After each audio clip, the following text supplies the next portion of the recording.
Hello.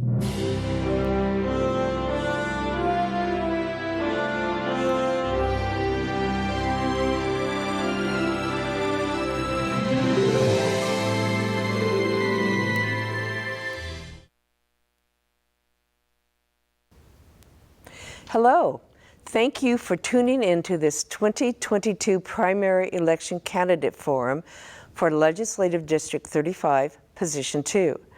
This forum is presented by the League of Women Voters of Thurston County in collaboration with Thurston Community Media and League of Women Voters of Mason County. The League of Women Voters is proud to be nonpartisan, neither supporting nor opposing candidates or political parties at any level of government, but always working on vital issues of concern to members and the public to defend our democracy and empower voters. I am Deanne Klein from the League, and I will be moderating this forum. The candidates are Travis Couture, Sandy Kaiser, Tiffany Sevruk, and Patti Case. Tiffany could not attend this forum, so I will read her 1-minute statement at the end of the forum. Patti Case could also not attend, and I will be reading her statement at the end of the forum. For this forum, each candidate, in alphabetical order, will have the opportunity to answer a series of questions. The questions will be alternated so that each candidate has a chance to start first. You will also be able to give a 1-minute closing statement.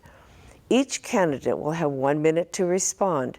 The timer will show you a sign when you have 30 seconds, and then will show a stop sign when your time is up. If you don't notice the time, I will prompt you when that occurs. So for the first question, I'll begin with Travis Couture. Question number 1, what makes you the most qualified candidate for this position? Well, thanks for having us here today. And I'm a program manager for Lockheed Martin. I help manage the Fleet Ballistic Missile Program over at the subbase in Silverdale, which is at the top of the district. And we manage a little over $1 billion in strategic defense assets and effort for around 300 employees. And it's a job of strategic deterrence defense that I really cherish, and I get to work with the Navy and the Marine Corps every single day. I'm a U.S. Navy veteran, and so I served our country, and through my job now, I get to continue that service a little bit. Okay. And Sandy Kaiser, the same question, please. Thank you. Thank you very much for having us here today. Thank you to the League. I would say that what makes me especially well qualified is my deep professional and personal experience serving our nation in a variety of roles and serving our state as well. I spent 25 years overseas as an American diplomat, advancing American peace and security around the world. I negotiated with people that didn't normally agree with us on things, but I was able to find common solutions to tough problems. It really prepared me very well for, I think, for state government. I've also served our state as well as a leading official at the Department of Natural Resources and as a vice president at the Evergreen State College. So I have a wide variety of experiences. I deeply know and connect with our district, and I'm definitely ready to lead. Thank you. So for the second question, I'll begin with Sandy Kaiser. What do you think is the most important issue in your district that the state should address? I believe that our working residents in our district are overtaxed by our state. I think our tax system in the state of Washington is very unfair to working people, and I think that especially given inflation and the price of gas, that tax relief for working families in our district is really a high priority. That's what I think we could do at the state level to make it easier for working people to support their families and enjoy a high quality of life. Thank you. And Travis Couture, the same question.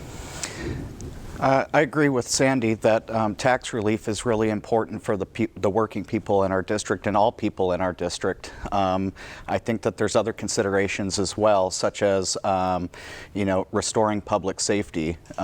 We have some of the lowest per capita police in Washington State, and Washington State has some of the lowest per capita police in all of the nation, including Washington, D.C. And when you have, only a handful of deputies to cover a district the size of Rhode Island, like the 35th, people want to feel safe, but then also they don't want to go to the gas pump and have to pay nearly $6 a gallon. And in recent years, there's been energy policies such as the low carbon fuel standard, cap and trade, that will likely increase our gas prices considerably more in the coming months. And people are feeling the pain at the pump, and that pain at the pump increases prices at the grocery stores. So inflation is a very real thing that people are having to deal with, and we do need tax relief. Thank you, but we haven't got it. Thank you very much. So the third question, I will begin with Sandy Kaiser. And Sandy, should the state require local jurisdictions to address climate change in their Growth Management Act comprehensive plan updates? Yes. This is just part of the environment that we live in today. We have to consider all of these things as we make our plans for the future. And we really have a lot of work to do, I think, in our growth management planning around the district. We are a growing district in terms of population, and yet we have this magnificent environment that we live in, that we choose to live in, that we know we have to protect. We know we need more affordable housing in the district, so it's really important to be making a lot of effort in that regard. We have a lot of opportunities, I think, in towns like Shelton to build perhaps some multifamily housing so that not only we enjoy a high quality of life here, but our kids can actually afford to buy a home and live here as well. Thank you. Travis Couture, same question, please. The Growth Management Act has really helped to devastate our rural communities, especially here in the 35th. There's 13 points to it, and environmentalism is one. And what has happened is some of the other points kind of get forgotten. Rural districts across Washington, including the 35th, have really struggled. And what has happened is kind of an erosion of property rights across our rural district. And if you go around the 35th, especially in Mason County, Growth Management Act has helped to devastate many property owners, along with the Shoreline Management Act. Thank you. And this fourth question goes first to Travis Couture.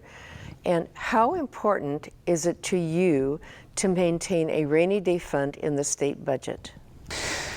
Yeah, I think it is important. And right now, we couldn't last more than a day with what we have in our rainy day fund. We're actually like the worst of all the 50 states as far as our strategic reserves. And that's incredible considering that we had almost a $15 billion surplus in the state over the span of the COVID pandemic. And they spent it all and we got nothing for it. We didn't get any sales tax relief. We didn't get property tax relief when the state had all this money, and then they didn't put it into a rainy day fund either. So it is troubling. We should have a rainy day account that makes sure that we can, be safe when we hit economic turmoil. We're about to probably come into a recession here soon, and and the prices will be devastating, and we don't have any reserves. That's bad leadership, and that's bad financial management. Thank you, Travis.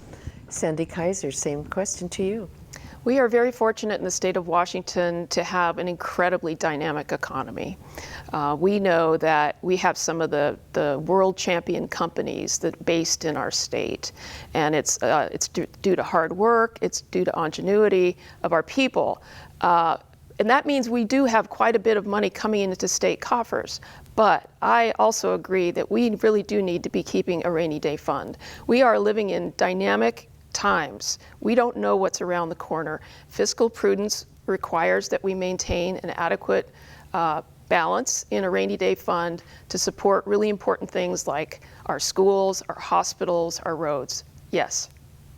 Thank you. And the fifth question will go to Sandy Kaiser. Question 5, what is your opinion on the governor's emergency powers and how they've been used during the pandemic? Great question. I think the governor has provided solid leadership during the pandemic, and I think we are in a position to really recover. But I don't agree that emergency powers should be indefinite.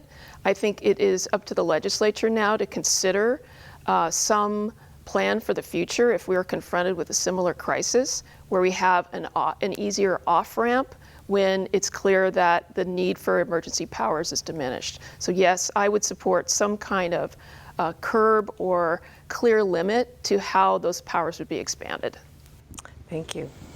And Travis Couture, same question to you. Yeah, I don't think we're over 840 days now of Jay Inslee's emergency powers, and the Republican Party, which is in the minority, has tried multiple times over the last few sessions to do emergency powers reform that makes sense, but we keep getting stopped by either the governor himself or the Democrats in the legislature who are in the majority, and we need that reform.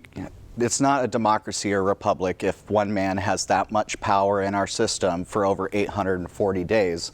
And I would like to see, emergency powers that cover natural disasters and things like that for a short period of time. And like Sandy said, there should be a clear off-ramp there. But right now that doesn't exist. And I'm of the opinion, as are many other people, that those emergency powers should end. Thank you. And we have a sixth and final question that will go first to Travis Couture. Number 6, this district covers all of Mason County and parts of Kitsap County and Thurston counties. How do you plan to give the jurisdiction equal coverage, given that it has such a diverse population? It's really interesting. The 35th district, when you look at a map, it's almost the size of Rhode Island. It's really big. But what's really great about the 35th district is that it's pretty much all rural. We have one incorporated city, and that's Shelton. And if you go from Sevruk all the way up in Kitsap County, all the way down to Rochester and Thurston County, the district looks the same. And those rural values and priorities really ring true throughout a lot of the district. And so makes it we're fortunate to have that kind of demographic and those values. And really, I think that rural districts like the 35th have been left behind in Olympia. And that's why people are looking for a change in our state government so that our rural districts can be represented. Thank you. Thanks. And Sandy Kaiser, same question to you. Yes, we are blessed to live in a really rural district, and it's been said that one thing we all have in common is many of us have septic systems in our homes. We don't live in towns, and we are very dependent on strong public safety measures, and that's why I really strongly support fully funding our law enforcement in our rural districts, because when you call 911, you want somebody to answer, and that's going to be the county sheriff. So we really need to train, equip, and support our local law enforcement. That's one thing we have in common, whether we're in Kitsap County, Mason County, or Thurston County. I'm really lucky. I live pretty much in the middle of the district in rural Thurston County. I live practically on the Mason-Thurston County line. And it has given me such a wonderful place from which to explore, to connect with folks, and to understand the common sense of rural values that enables neighbors to solve problems together. And that's what I look forward to doing in the legislature. Thank you.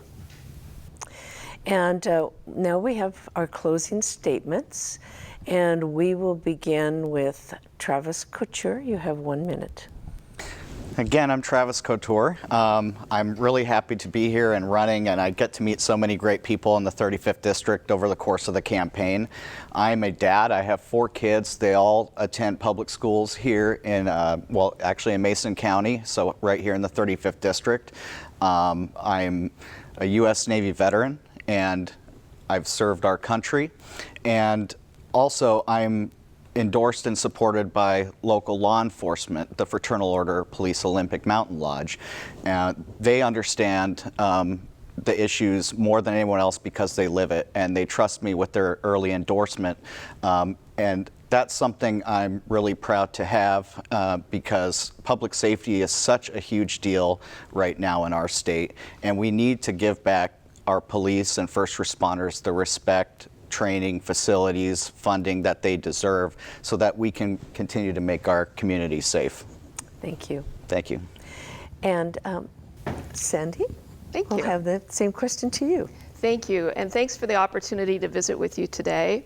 I'm Sandy Kaiser. I'm the proud fourth-generation daughter of farmers and loggers in Western Washington, and I'm a proud Democrat running for this second position. I am new to public service, or not new to public service, but new to running for office. But I've had a distinguished career as an American diplomat. I retired with the equivalent rank of a vice admiral, and I've had the chance to work across the landscape and aquatics and uplands and really have a good feeling for our natural resources. I know that we are at a time of change in our district, and I believe that I can help bring that change about in a positive way that will bring benefits in terms of jobs, better funding for our schools, and more public safety. So I am very eager to serve you in that role. I look forward to it, and thank you for your vote. Thank you both. And now I'm going to read a 1-minute statement from candidate Tiffany Sevruk. To the League of Women Voters and my fellow candidates, thank you for the opportunity to meet and discuss issues at today's forum. Unfortunately, I'm unable to attend due to a previous commitment I made before I became a candidate.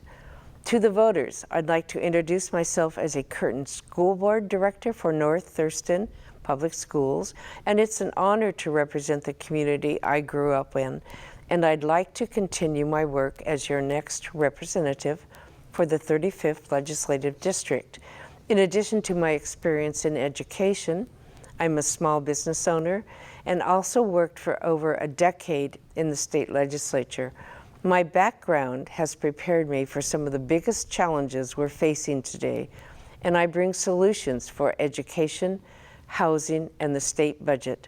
For more information, please go to my website, tiffanysevruk.com. And if you'd like to contact me, my email and phone number are listed there. Thank you. And now I'd like to read a statement from Patti Case. My name is Patti Case, and I'm running for state representative in the 35th District, Position 2. I grew up in Mason County and spent my entire career in the natural resources industry, advancing solutions that balance jobs and the environment while protecting rural communities. I'm an active volunteer and recently co-chaired a $16 million campaign to build the Shelton YMCA. Our state is headed in the wrong direction. I'm running to help hardworking families keep more of their money, make neighborhoods safe, and protect our way of life from failed Seattle policies. Many candidates will talk about these topics, but I have a plan. Cut gas and sales tax, give police the tools they need to get criminals off the streets, limit mandates in our schools, and put them back in local hands. I grew up here. I love this place. I'll listen, work hard for you, and keep my word. And I'm asking for your vote. Please visit my website at www.electpatti.com for more information. Thank you, Travis Couture and Sandy Kaiser, for participating in this forum, and we thank TC Media for producing it. Ballots will be mailed July 13th and must be mailed or placed in a ballot box by 8 p.m. on August 2nd. You can register to vote online through July 25th at votewa.gov and in person until 8 p.m. at the Thurston County Auditor's Office on August 2nd to vote in the primary. We encourage our viewers to be a voter in the primary election beginning July 15th through August 2nd, 2022.